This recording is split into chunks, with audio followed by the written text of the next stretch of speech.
Habari za ipunde, CI imethibitisha kwa familia ya Lamar ilihusika na mauaji ya mama Kiamkamake. Ninaanza kusimulia. Katika taifa lililojengwa kwa sheria, mali mara nyingi inakuwa silaha na nguvu ni dhambi. Mimi ni Lamar, kijana wa miaka 17. Nilizaliwa kwenye historia tulivu na tajiri, lakini dunia hii haikuwahi kuwa nyumbani kwa vijana kama mimi. Nikiwa ndani ya nyumba ya baba yangu, nikitazama picha yake iliyopakwa kwenye fremu ya zamani, nikihisi huzuni iliyojaa kila kona ya chumba hiki. Mzee Babu, rafiki wa baba yangu, alimjia akiwa na uso wa busara. Aliniambia kwa sauti ya upole lakini yenye mamlaka, "Lamar, mali hii si tu pesa, ni historia ya baba yako. Ila dunia haitaki kuona kijana kama wewe ukiinuka mapema." Nilimwangalia, macho yangu yakiwa na huzuni ya upweke, lakini moyo wangu ukiwa na ujasiri wa ndani. Nikasema, sitaki vita mzee Kasim, nataka tu niheshimu kilichoachwa na baba.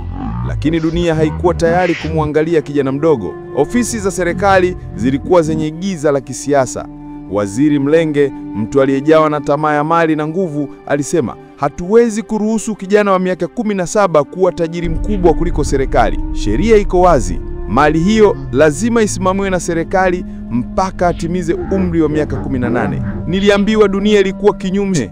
Kesi mpya ilianzishwa, njama zikiratibiwa nyuma ya pazia la ofisi zilizojaa tension.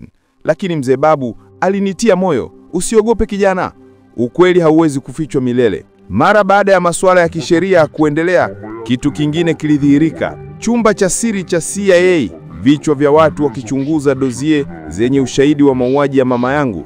Agent Cole alisema kwa usemi mkali, "Umepata kitu. Mama yake Lamar aliuawa na mtu wa karibu, mtu wa familia. Inaonekana Bi Regina na Waziri Mlenge walihusishwa. Hii inaweza kusafisha jina la Lamar kabisa." Mama yake Lamar aliuawa na mtu wa karibu, mtu wa familia. Ndani ya moyo wangu harufu ya kinyama na hila ilianza kunuka, lakini ukweli ulitawala. Bi Regina, dada yangu mkubwa, na Waziri Mlenge walihusishwa na mauaji haya.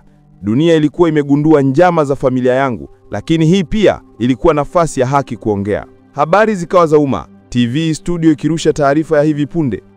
Habari za ipunde, CI imethibitisha kwa familia ya Lamar ilihusika na mauaji ya mama Kiamkamake. Serikali imechunguza mipigo.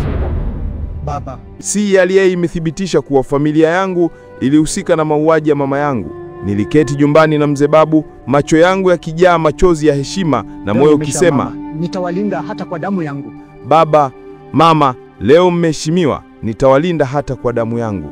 Na hatimaye siku ya hukumu ilifika. Mahakama Kuu ilikuwa imejaa watu, shauku na hofu ikichanganyika. Jaji Muna alisoma hukumu, sauti yake ikiwa yenye nguvu na uwazi. Kwa ushahidi uliotolewa, mahakama hii inamtangaza Lamar kuwa mrithi halali wa mali ya baba yake, na wale waliopanga njama ya mauaji wanahukumiwa kifungo cha maisha. Nilisimama, moyo wangu ukipiga kwa nguvu, macho yangu yakitabasamu kwa hofu iliyonyoka.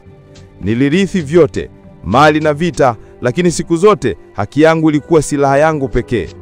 Na hivyo ndivyo historia yangu ilivyokuwa. Mwana mdogo aliyejitahidi akilinda urithi wa familia na kumfanya ulimwengu uone kuwa ukweli hauzimiki hata gizani. Asante kwa kuwa nasi ndani ya Hastenic Production. Usisahau kupita pale YouTube kisha kulike, kushare, kucomment na kusubscribe channel yetu. Bye.